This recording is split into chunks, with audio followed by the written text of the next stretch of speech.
In the name of Allah, the most gracious and ever merciful.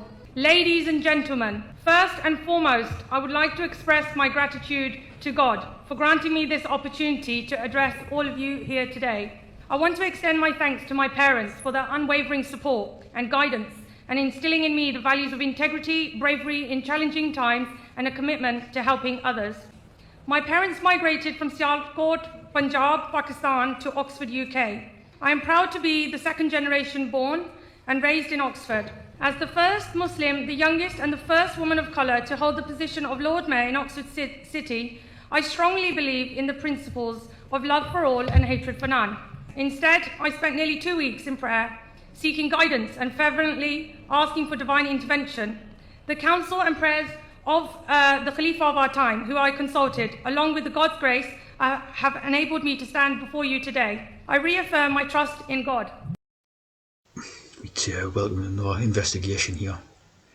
Now this one's a mayoral investigation, right? Investigating the role of mayors and Lord Mayors.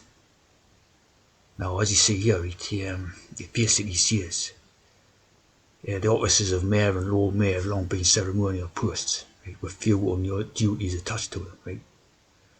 Now you scroll down.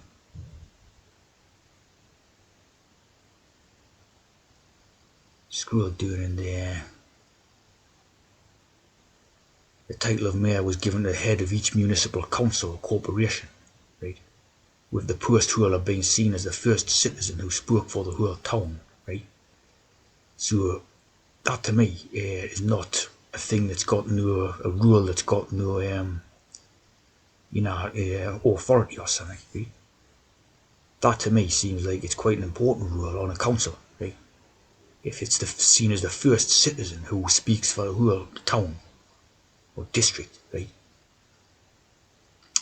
And then as you see here, the role and impact of mayors in England. Mayors in England play a vital role in local governance, shaping the communities they serve, right?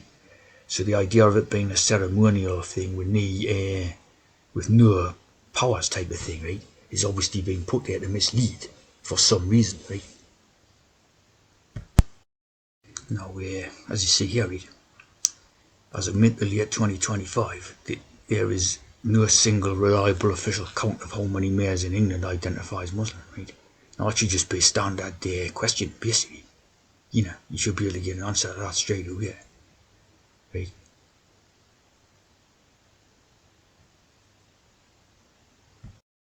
So you basically have to do your own rooting around to find any information, see? Now, as you see here, Councillor Rukhsana Ismail, Mayor of Rotherham for 2025 to 26.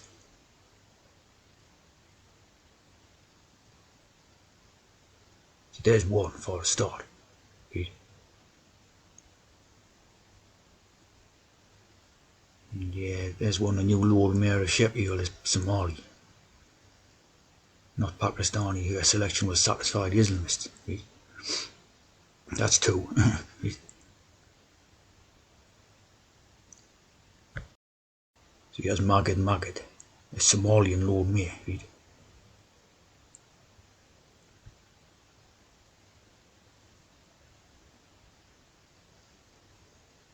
So there's Safiya Saeed.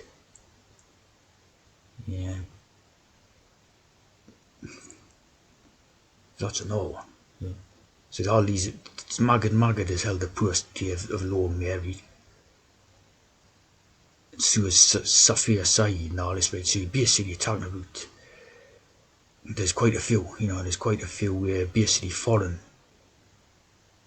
and Muslim Lord Mayors, right? Which is first citizen on a council, right?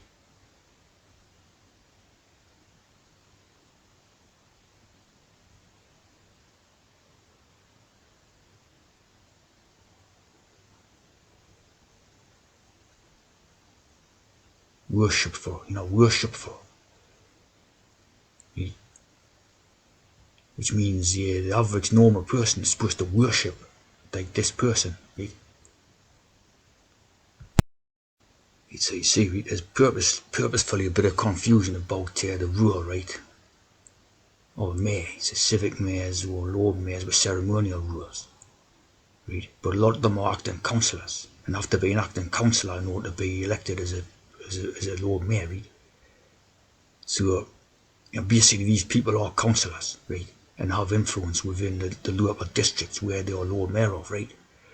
So basically, as well as being obviously treasonous and against law, right, to have these foreigners as mayors in British towns and in their vicinities, right? Obviously, right, when you have these people that are in charge of the purse strings of the tax, right? Because the councillors obviously decide on what happens to the tax money that's being collected, right? So if you've got like say a council of like 20 people, 12 are foreigners, right, to Britain, and your Lord Mayor is a foreigner, right? Obviously that sways the vote, in a sort of democracy idea, right? That sways the vote on where the money goes, what the money gets used for, and etc. like that, right? So this is like a treasonous type of thing, and they wonder this is contributing to the takeover of Britain, right? To have foreigners basically running councils, right? It's completely crazy. So they wonder there's problems like housing crisis and all this, because obviously these people are going to help their own communities, right? Like for example, right, when you have these type of Muslim communities, Pakistani communities, they're different. They're separate communities to the like the white ones, right?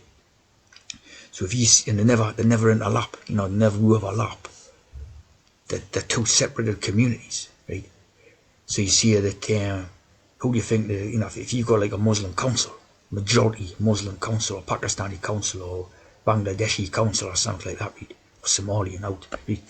You see that who are they going to serve, right? Obviously they're going to serve their own people, you would. But the difference is like this is your land, right? And that would be like quite obvious. You're going to serve your own community type idea, right? Like, or you serve like a community of foreigners that's coming. Well, no, you're not going to. These people are going to be thinking the same way, They're not going to be serving the foreign community. They're going to be serving their own community, right?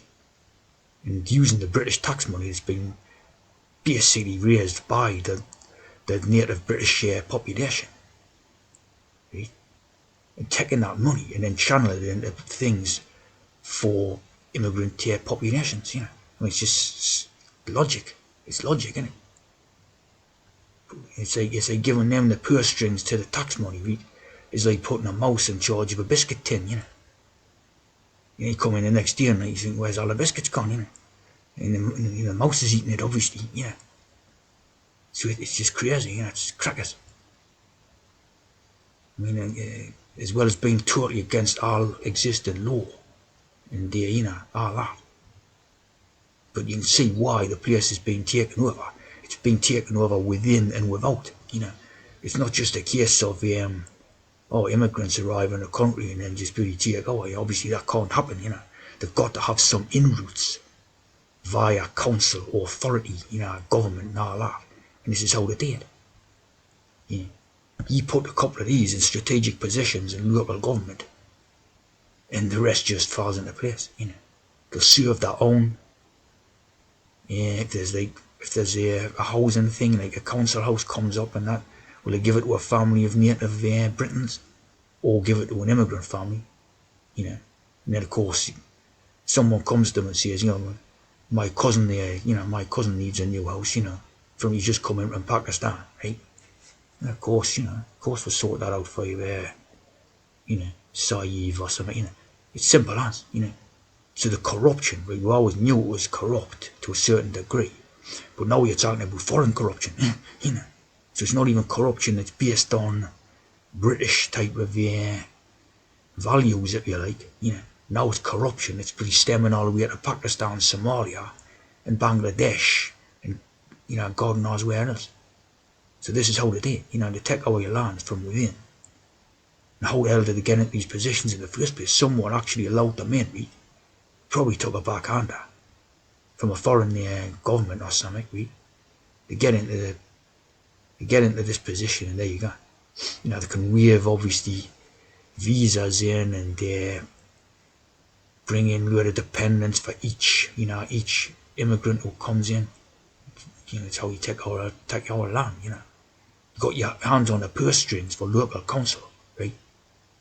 There you go. I mean, just insane. They're going to be serving their own communities because that would be logical. It's logic. It's human nature, if you like. They're going to be serving their own, not foreigners or aliens. They view the native British as foreigners, right? Not like them. So this is how it's done. I mean, this has to be addressed. Obviously none of these political parties and that, right? Because they're all Masonic. They're all Masonic, as it says in that book about the Freemason. Right? They've got their own peoples in charge of the political parties, so they're not going to address any of the issues that affect the British peoples. The peoples need to seriously wake up, and realise what's going on. As it says again, it says in that Masonic book, right? It says that the average Mason is just being dragged along by other Masons, and at the end of the day, none of them are